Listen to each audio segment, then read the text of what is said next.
Treasure Island, Chapter 1, The Old Sea Dog at the Admiral Benbow.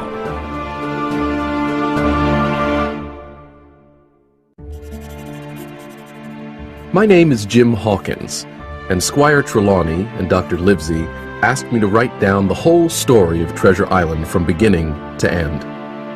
They told me to tell everything and keep nothing back except the location of the island, since a lot of the treasure is still there.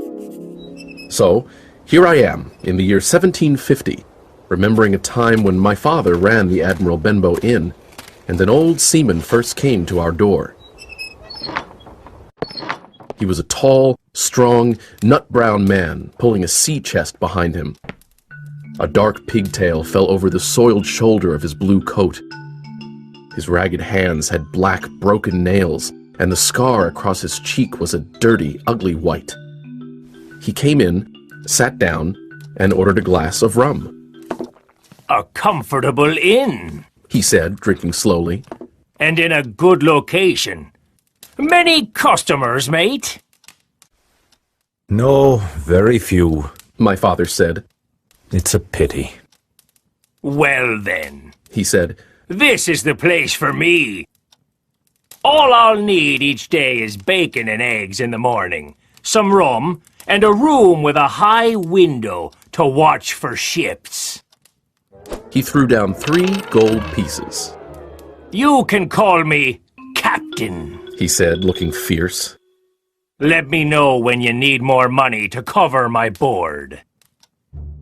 The captain was a very quiet man.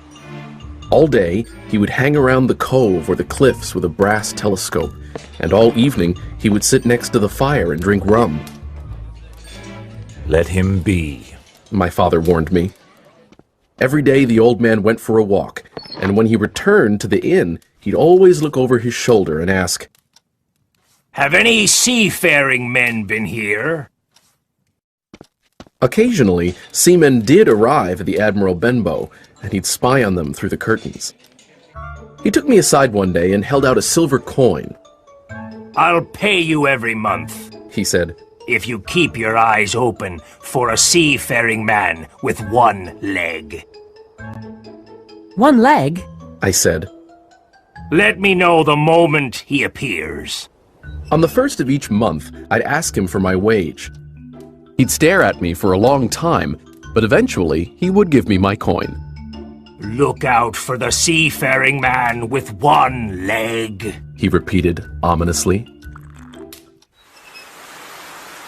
How that one-legged man haunted my dreams. On stormy nights, he appeared to me in 1,000 different forms with 1,000 evil expressions. Sometimes his leg was cut off at the knee, and sometimes the entire leg would be missing.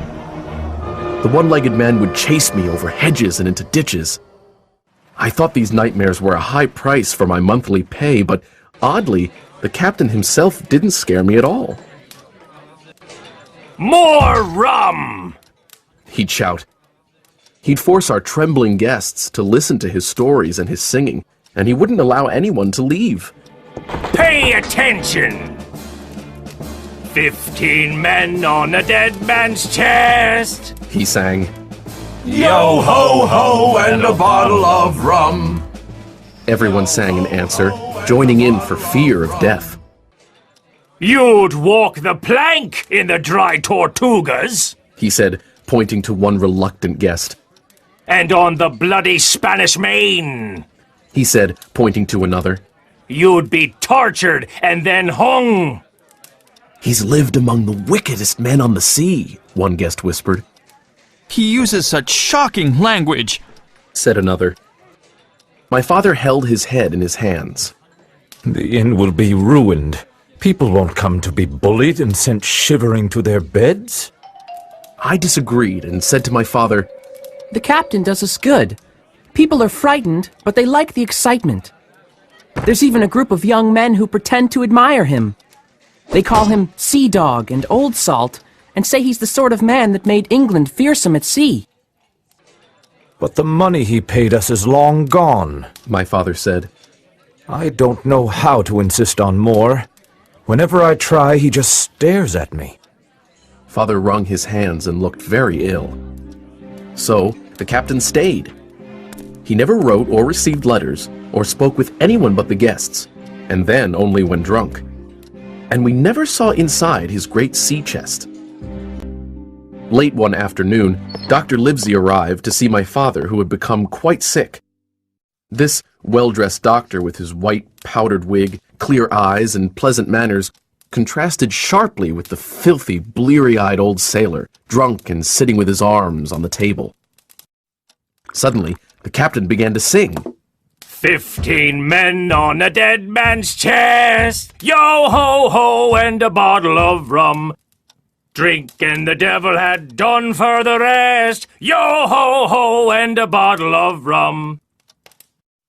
Dr. Livesey was giving orders for my father's care when the captain banged his hand on the table for quiet. Everyone stopped talking, but Dr. Livesey continued. The captain glared, swore, and said, Silence there between decks! Are you addressing me, sir? The doctor asked. Aye! The captain said. Shut the devil up! I have only one thing to say, sir, The doctor replied.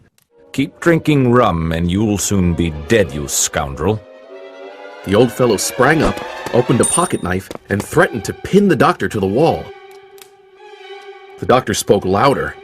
Put that knife away, or I promise, on my honor, you shall hang.